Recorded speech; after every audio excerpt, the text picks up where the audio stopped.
它慢的也可以，快的也可以，强的也可以，然后比较 soft 一点的也可以，很全面的一个编舞师。期待你以后的编舞，闪电一样。你的那个爆发力，每次在舞台上就啪，把人吓到。哦，太厉害了，有幽默，也有实力。特别精彩的是一个到中间有你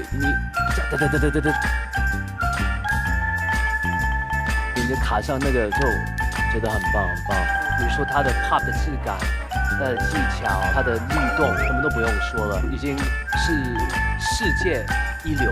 我觉得你的那些 slow motion 啊，非常非常的到位，非常厉害。这个舞台什么都有一开始有 isolation、balance 也有，你的 groove 也有，那个身体的那个线都很完美。